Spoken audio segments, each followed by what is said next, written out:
Hi everyone! Good day! I'm back! It's your Mama Sam para dito sa ating Sam Sam TV. Kamusta naman kayo mga amigo, amiga, kumare at kumpare? Sana lahat kayo ay okay na okay ngayong araw na to. Syempre kung ako naman ang tatanungin nyo, kita naman ninyong fresh overload ang beauty ng Mama Sam ninyo. Ganun talaga. Kapag maganda ka. Charot. So, yun. Ganda ko today, no? So, eto nga, syempre, today, ano bang ginawa ko today? Wala naman ako masyadong ginagawa.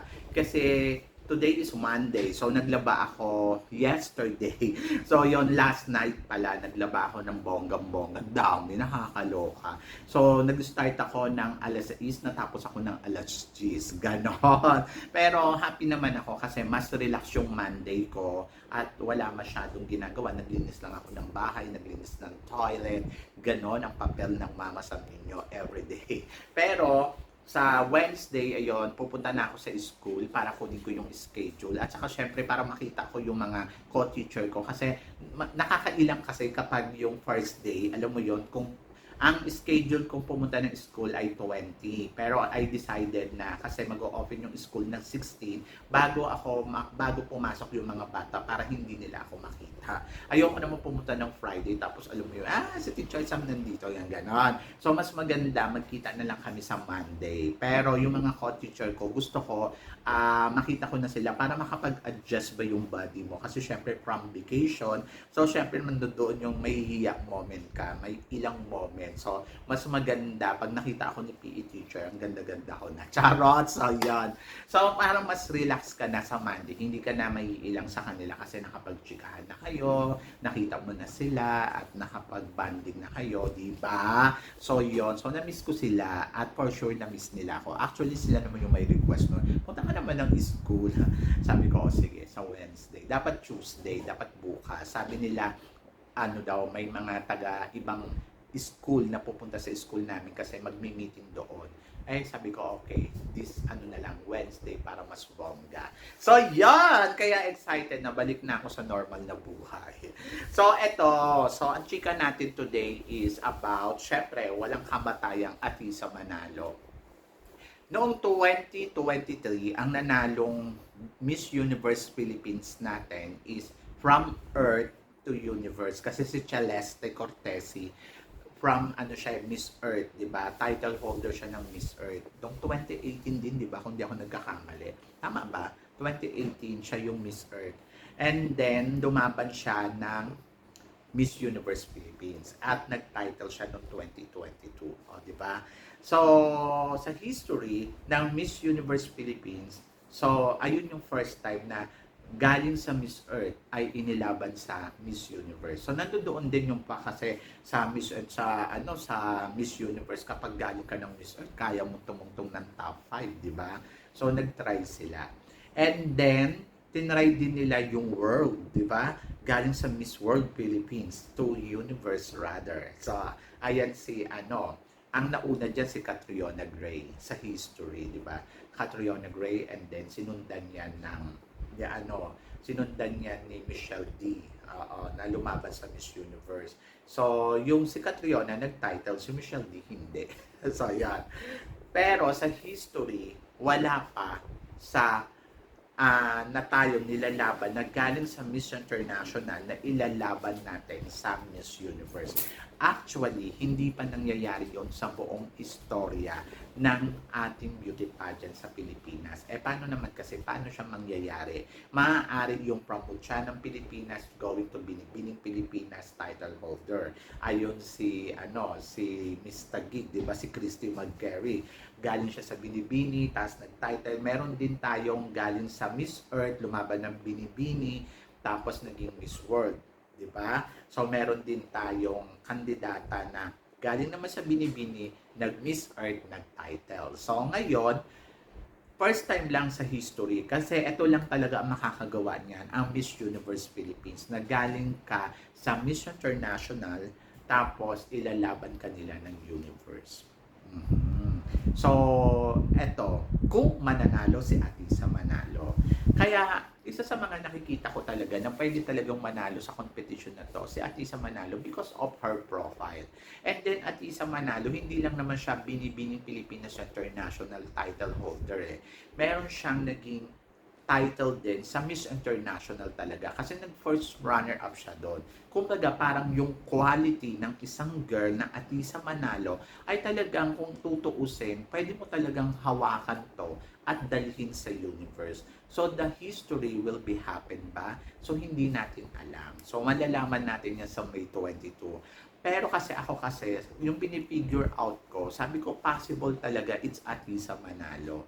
Hindi ko siya sigurado kasi siyempre maraming magagaling talagang kandidata na lumalahok dito sa Miss Universe Philippines. Aminin natin yan o hindi. Andiyan si Alexi na isang baguhan na wala naman siyang title from another national pageant. Pero magaling ang isang Alexi Brooks. Kung tutuusin, talagang masabi natin na para pumantay ka sa level ng mga front runner na isa kang baguhan, ay magaling ang isang Alexi. At hinahangaan ko din yung galing niyang yun. At hindi ko naman yun sinasabing hindi. So, kaya lang, kung iisipin mo, yung chance na kasi, mas malaki yung chance ng isang Atisa Manalo. Bakit ko nasabi? Kasi kahit magaling naman si Alexi Brooks, lumalaban naman ng isang Atisa Manalo eh. Hindi naman siya yung kandidata na parang wala lang ginagawa. Hinihintay lang niyang putungan ng corona. Kaso hindi. She fighter, palaban siya.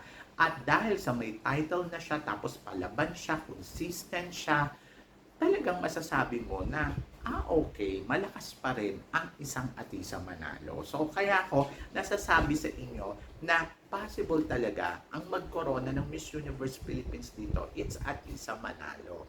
So, wala pa rin sa history natin from international to universe. Pero kung iisipin mo, sobrang qualified. Sobrang talagang ando doon eh. Kasi kung iisipin mo, galing yung mga galing na sa Miss World na nagpa-first runner-up, nagta-title ng Miss Universe.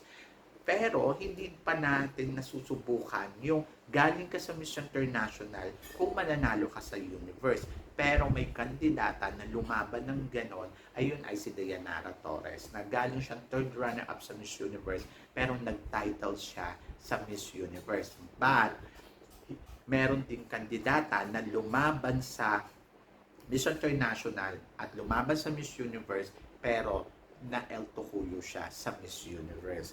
Ang masasabi ko naman dito, depende yon sa preparasyon ng kandidata. Kasi kahit anong ganda ng kandidata, kung wala tong determine na makuha ang corona, ay talagang wala talaga. Eh parang nakita ko naman din doon sa kandidatang yun, wala siyang ginawa as in, na-represent niya lang yung bansa niya.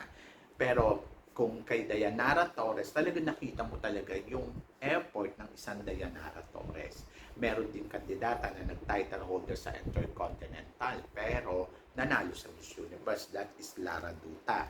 At kung pupunta naman tayo dito sa world, marami dyan. Diyos ko, si Shinets na lang eh. Top 40 sa Miss World eh. So wala yan sa ano kasi, kung ano ba yung narating nila. Basta yung isang girl may determination, malaki yung chance nun para sa akin. At etong nakikita ko kay Atisa Manalo sa mga galawan niya, sa ipinapakita niyang galing, I think wala pang guidance to ng organization na kasi syempre yung lumaban siya sa Miss International, may guidance na yon.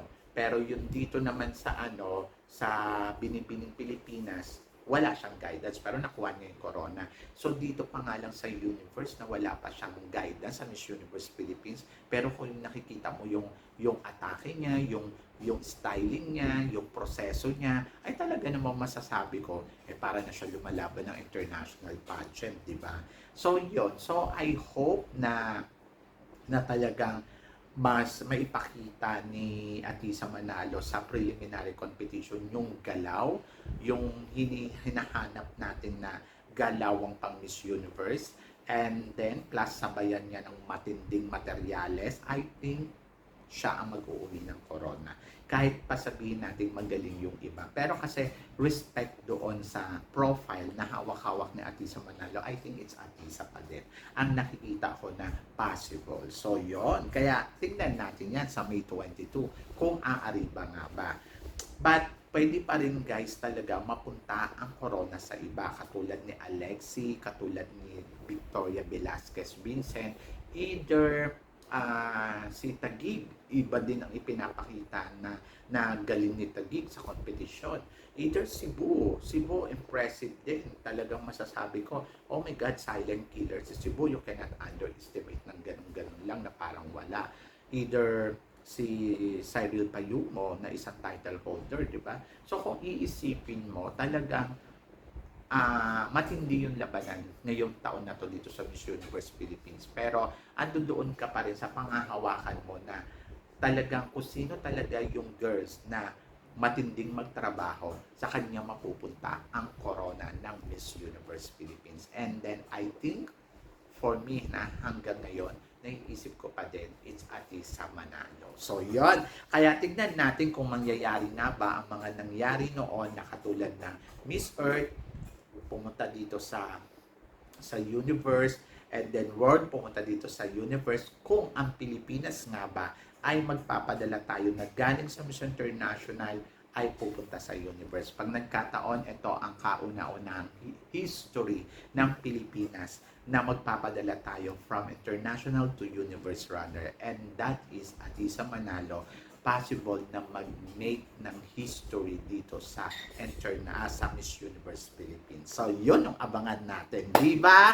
So, kayo guys, ano guys ang masasabi ninyo sa pinag-uusapan natin ngayon? So, please comment below para at least malaman ko naman kung ano naman ang chika mo sa mga tinatalakay natin. So, yun guys. Guys, maraming salamat, syempre, sa inyong lahat, sa walang sawang suporta at pagmamahal na binibigay ninyo dito sa channel ko. At sa mga hindi pa po nakaka-subscribe dyan, please don't forget to click like and subscribe my channel.